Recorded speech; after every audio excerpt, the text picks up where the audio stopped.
Morning बच्चों, कैसे हैं आप सब। आशा ही नहीं पूरी उम्मीद है कि अपनी पढ़ाई में पूर्णतः व्यस्त होंगे। बच्चों, आप सभी पढ़ना तो चाहते हैं, लेकिन आप में से बहुत से बच्चे ऐसे हैं जिन्हें ऑनलाइन पढ़ाई का सही तरीका नहीं आता। ऑनलाइन तरीका क्या है, कैसे हम पढ़ें कि कम समय में ज़्यादा से ज़्यादा पढ़ाई हो और आउटपुट अच्छा निकले। तो इसके लिए आज मैं आपके साथ कुछ टिप्स शेयर करने जा रही हूँ, जिन्हें आप अपनाएंगे तो कम समय में आप अधिक से अधिक पढ़ाई कर सकेंगे तथा पढ़ा हुआ आपको अधिक समय तक याद रहेगा। तो चलिए जानते हैं कि हमें पढ़ाई ऑनलाइन में कैसे करनी है। सबसे पहले तो ऑनलाइन पढ़ाई के लिए आपको प्रत्येक विषय के लिए एक शिक्षक चुनना है, जिसके वीडियो को आप देखेंगे, क्योंकि एक ही विषय पर बहुत से वीडियो डाले गए। यदि आप एक ही विषय को अलग अलग शिक्षकों द्वारा सुनते रहेंगे तो आप भी कंफ्यूज होंगे और आपके समय की भी बर्बादी होगी। तो सबसे पहले आपको एक शिक्षक चुनना है एक विषय के लिए, जिसके वीडियोस को आप देखेंगे। यदि उस शिक्षक का वीडियो आपको उस टॉपिक पर नहीं मिलता है, तब आप केवल उस टॉपिक के लिए दूसरे शिक्षक का चयन करेंगे। इससे आपका समय भी बचेगा, और जब हम एक ही व्यक्ति से चीज़ को समझते हैं तो हमारी उनके साथ एक स्पेशल बॉन्डिंग हो जाती है और वह विषय वस्तु हमें ज़्यादा अच्छे से क्लियर होती है। तो पहला पॉइंट, सही शिक्षक का चुनाव करना है आपको। अब देखिए, जिस भी विषय को आप पढ़ना चाहते हैं, उसके जिस चैप्टर को आपको पढ़ना है, सबसे पहले उसे आप अपनी किताब में खोलिए। बुक में उसका इंट्रोडक्शन या प्रस्तावना जो भी दी होती है, उसे कम से कम 2 से 3 बार रीड कीजिए कि उस चैप्टर में वो आपको क्या करवाना चाहते हैं। देखो बच्चों, जब हम कोई चीज़ स्वयं पढ़ते हैं तो हम पढ़ते हैं, हमारा दिमाग उस चीज़ में चलता है और हमारे दिमाग का 90% भाग स्वयं पढ़ने के दौरान एक्टिव रहता है। लेकिन जब हम उसी वस्तु का वीडियो देखते हैं तो स्वयं किया हुआ जितना इफ़ेक्टिव है, उसके अपेक्षा यदि हम वीडियो की तुलना करें तो केवल 20% भाग हमारे दिमाग का उस वीडियो को सुनता है और आंखें देखती हैं।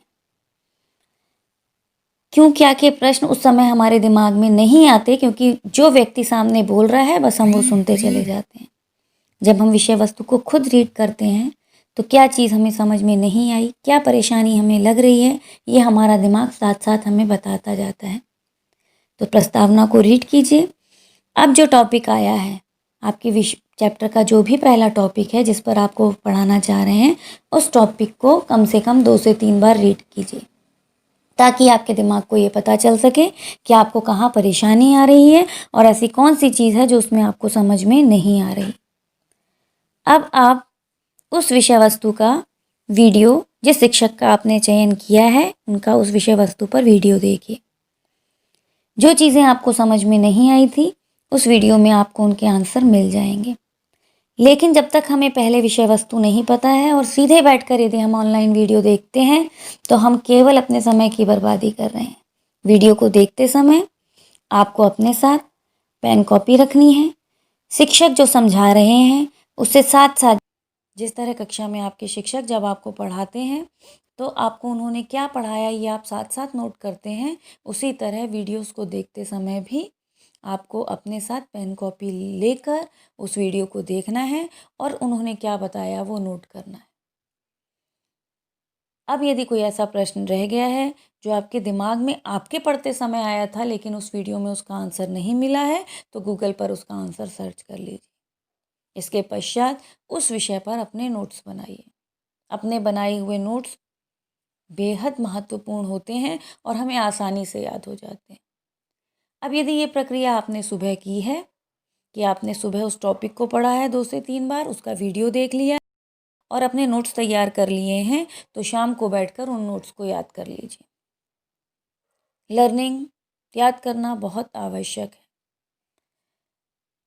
आपका ये टॉपिक तैयार हो चुका है। अब इस टॉपिक से आप नेक्स्ट टॉपिक की ओर मूव कीजिए। प्रक्रिया यही रहेगी कि आपको टॉपिक को पहले 2 से 3 बार किताब में पढ़ना है, उसके बाद उसका वीडियो देखना है और अपने नोट्स बनाने हैं। इसके पश्चात जब आपका टॉपिक वाइज चैप्टर पूरा तैयार हो जाए तो सेल्फ टेस्ट लीजिए। सेल्फ टेस्ट के लिए आपको हर टॉपिक पर हर चैप्टर पर इम्पोर्टेंट क्वेश्चन नेट्स पर डले हुए हैं। नेट पर उन इम्पोर्टेंट क्वेश्चंस को देखिए कि क्या क्या हैं और उन इम्पोर्टेंट क्वेश्चंस में से कुछ प्रश्नों के उत्तर स्वयं लिख कर देख लीजिए। तो ये सेल्फ असेसमेंट टेस्ट बहुत ज़रूरी है। अब आप जान चुके होंगे कि आपके चैप्टर का जब टेस्ट की आप चेकिंग करेंगे तो आपको कहाँ पर आप भूल रहे थे, कहाँ पर क्या कमी रह गई थी। जो कमी रह गई है उसे दूर कीजिए। यही प्रक्रिया आपको नेक्स्ट चैप्टर और प्रत्येक विषय के साथ अपनानी चाहिए।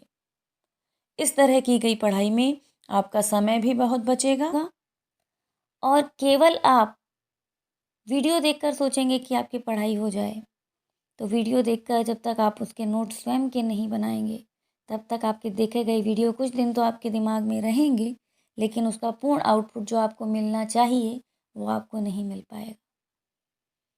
तो मेरा सुझाव है कि सभी बच्चे ऑनलाइन पढ़ाई अच्छे से करें और ऑनलाइन पढ़ाई से ज़्यादा महत्व स्वयं द्वारा पढ़ी गई विषय वस्तु को दें।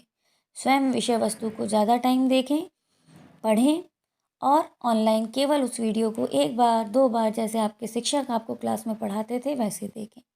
केवल मोबाइल लेकर दिन भर आप यदि बैठे हैं और आप उसे कुछ नोट नहीं कर रहे हैं, अपने नोट्स नहीं बना रहे हैं, याद नहीं कर रहे हैं, तो ये केवल आप अपने समय की बर्बादी कर रहे हैं। नोट्स बनाना अत्यंत अनिवार्य है क्योंकि जब आप परीक्षा के दिनों में उसे रिपीट करने जाएंगे तो मान लीजिए एक चैप्टर पर 15 लेक्चर डाले गए थे। उन 15 लेक्चर को उन्होंने एक एक घंटा दिया था, तो 15 घंटे आप एक चैप्टर को दे दें, ये संभव नहीं है। सो हमें अपने परीक्षा के लिए हमें तैयार करना है। जब आपके पास अपने बनाए नोट्स होंगे तो और वो भी जो आप साथ साथ याद करते चल रहे हैं, तो देखेंगे आप कि आपका वही चैप्टर केवल 1 घंटे 1.5 घंटे में रिपीट हो जाता है। तो बच्चों प्लीज़ वर्क हार्ड।